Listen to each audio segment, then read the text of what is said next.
Great to see everybody. Sorry not to be with you in person. I'm sure it'd be a great evening to be in the Lake District, sun shining down here in Derbyshire. So I've been asked to speak about Hope Valley climate action and our approach to travel and transport. Many of you will know the Hope Valley already. It's between Manchester and Sheffield in the heart of the Peak District National Park. We don't quite have the mountains that you have, but it's pretty similar to a number of Lake District valleys in a number of ways, in that we have lots of visitors as well as a very important resident community. Hope Valley Climate Action was created 7 years ago to tackle climate change, and we've focused on three main areas of activity.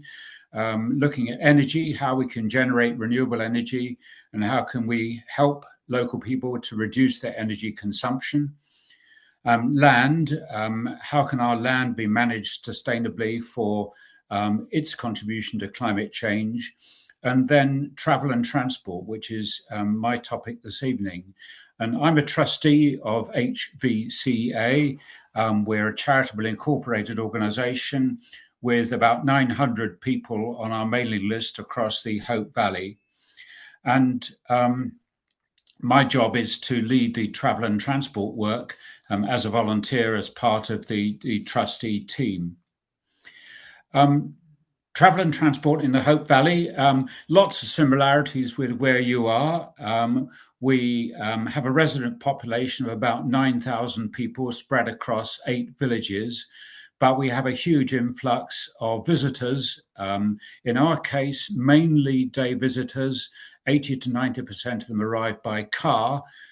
We think that the number of visitor journeys outweighs the number of local journeys by about a factor of about 2 to 1. So visitor traffic is a really big issue. And you'll be aware of all the features of having lots of visitors and people traveling around by car, congestion, antisocial parking, loss of tranquility. So traffic's a big issue, not just from a climate point of view, although emissions from vehicles, we think, are the biggest source of carbon emissions in the area, except we also have a cement works here, which is a big source of emissions. But apart from that, carbon emissions are a big thing, but not just, that's not the only problem. Just everyday life is affected very much by traffic, and the quality of life in villages and the quality of enjoyment for visitors is impaired by having too much traffic. We have a reasonable public transport system. The Manchester-Sheffield rail line runs through the middle of the Hope Valley, and we've got bus services which are pretty not connected with the trains at all, a bit dodgy in terms of reliability, often don't run into the evenings and don't run at weekends when there's the highest level of visitor demand.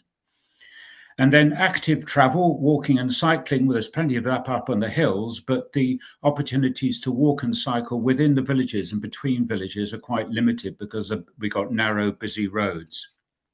So our ambition in Hope Valley Climate Action, our travel and transport program, is to transform the way in which people travel in and into the Hope Valley.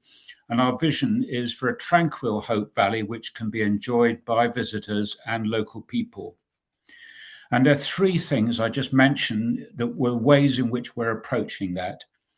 The first, which is fairly humdrum, but really important, start with active travel. How can people make everyday journeys on foot or by bike? How can kids get to the school? How can people get to the shop or the health centre? How can people get from the campsite to the pub without needing to get in their cars? And we've been working with Derbyshire County Council. We persuaded them to create an active travel plan for the Hope Valley, which we hope will trigger investment in safe walking and cycling routes in and around the villages and to the rail stations, investment by Active Travel England and our mayoral authority. Second point is public transport. As I mentioned, we've got a rail line. Our bus services are pretty not as good quality as they could be. And we've been seized of the Swiss experience. The Swiss have the best rural public transport system in the world. Every village, I think by law, is served by a bus or rail service at least once an hour from early till late. and the buses meet the trains. There's a single ticket you can use on the bus or the train, and they're reliable and good quality. So we've recently been successful in securing support for our East Midlands Mayoral Authority to run a mini Switzerland project in the Hope Valley, a 5-year demonstration of how a Swiss-style system could operate in the UK. And the Department for Transport has put £6 million on the table to help that happen, matched by £6 million from our mayoral authority. We're really pleased about that. That was announced just 3 weeks ago. It's a big win for us. Lots of work to do now with the mayoral authority to get them delivering. And the third point is much more of a twinkle in the eye. Congestion. Is there something we can do about tackling vehicle congestion directly, as well as having good public transport and good active travel? And we're looking at, could we apply congestion charging? Could that be used in our area? We think that it was pretty unpopular, but local people are starting to talk about, would that be the right approach, coupled with more restrictions on parking, designating some roads for local use only, not for visitor traffic. And I think you've got some experience in that in the Lakes, but we'd like to draw together the best experience from across the UK and think how that could be applied in our area. So that's what we're up to. I was asked to speak about sort of what works. Well, you've got to keep at it. Determination is really important.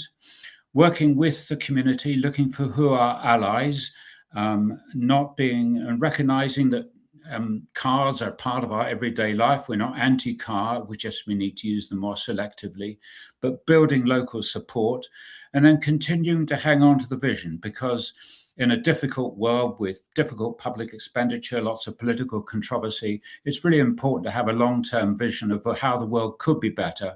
And in our case, a tranquil Hope Valley, which can be enjoyed by residents and local people. Thanks very much.